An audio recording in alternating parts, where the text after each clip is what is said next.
Imam Syafi'i berguru dengan Imam Malik. Ya. Maka guru dia kata, aku tak sempat, dia kata nak pergi berniaga, dia kata nak cari rezeki, dia kerana rezeki tu ada dua.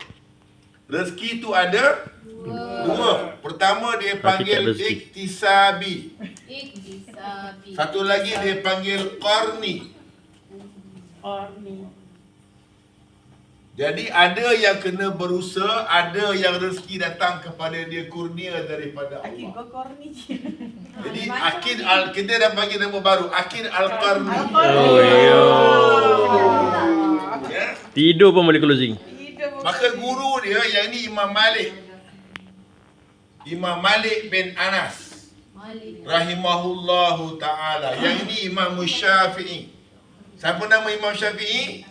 Muhammad bin Al-Idris. Idris. Ya. Maka guru dia kata ada pun rezeki tu ada dua. Ada yang kena usaha, ada yang kurnia. Maka Al-Syafi'i kata kalau gitu saya kena usaha. Maka dia pun berusaha mendapatkan daripada pagi 8 pagi sampai pukul 6 petang. Kerja petik buah anggur. Macam Irin lah. Maka dia pun dapatlah hadiah 2 buntil buah anggur. Kerja pagi sampai petang. Dia pun tak sabar nak membuktikan kepada guru. Tengok wahai guruku, aku kerja. Aku usaha dapat 2 buntil buah anggur. Tengok guru tak kerja tak dapat. Dia pun duduklah berdua. Jadi 2 buah anggur tadi tu, ni dia, ini guru dia. Dia kata jom kita makan tuan guru. Tuan guru dia pun senyum.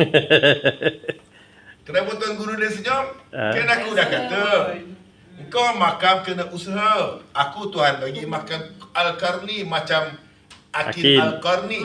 Sambil tidur pun dapat buah anggur. Sambung tidur balik. Faham ya? Akidnya level bos. Ya, jadi ada 2. Jangan kita kata kita berusaha kita pasti akan dapat. Belum tentu. Berapa ramai yang berusaha tak dapat-dapat. Betul. Tengok kakak kita berusaha pagi, petang, siang, malam. Beria-ria, belum lagi closing. Ada orang tidur-tidur pun closing. Ya.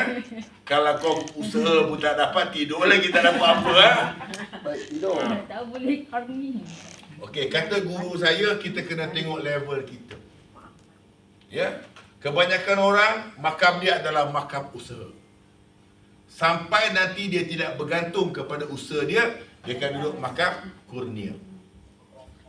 Ada tidak orang yang tidak berusaha tapi Tuhan bagi rezeki? Ada. Ya. Contoh siapa? Tak tahu. Contoh Maryam. Makanan dia ada daging puyuh yang siap dimasak. Makanan dia ada buah-buahan syurga yang dihantar oleh malaikat. Ya. Begitu juga dengan siapa? Siapa yang Tuhan bagi dia makan? Siapa? Siapa yang Tuhan bagi dia makan? Ingat kisah seorang pemuda di dalam sangkar? Pemuda dalam sangkar yang sedang bersembahyang. Dia bagi tahu kepada Nabi Sulaiman. Tuhan bagi dia Rezeki. petunjuk kepada Nabi Sulaiman, pergilah kamu ke tepi laut, ke tepi sungai, ke tepi laut. Kamu akan jumpa sesuatu yang pelik. Ya. Maka Nabi Sulaiman pergi bawa semua tentera dia daripada jin, daripada angin, daripada burung dia pergi. Maka dia bagi tahu pada jin yang power-power, dia kata cari dekat laut ni apa yang ada. Cari tak ada.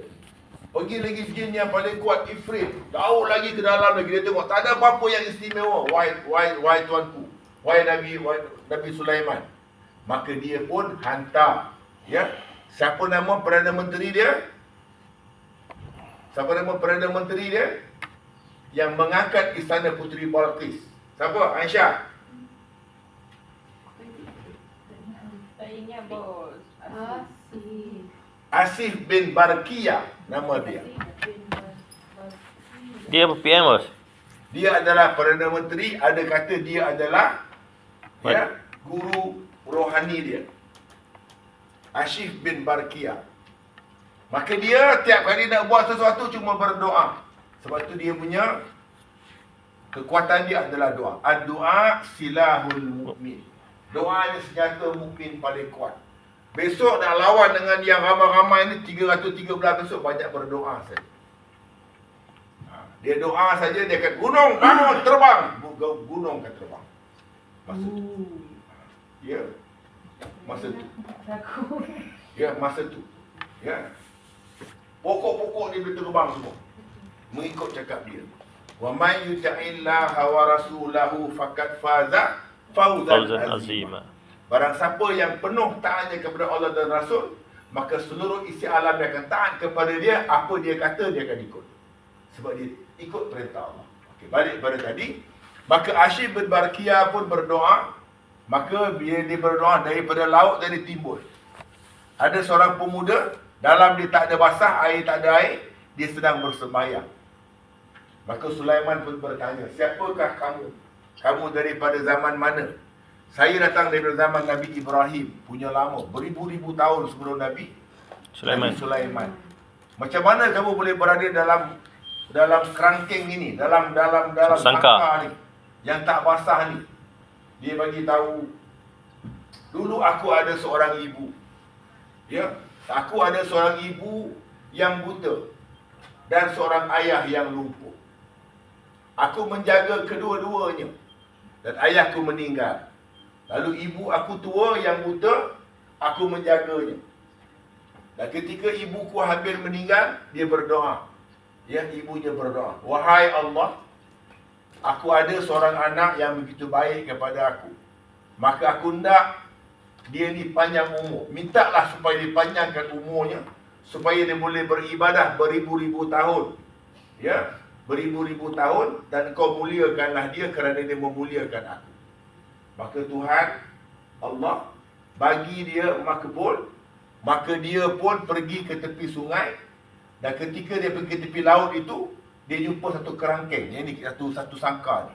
Dia masuk dalam, dan sangka itu masuk dalam air. Tapi air tak masuk dalam sangka.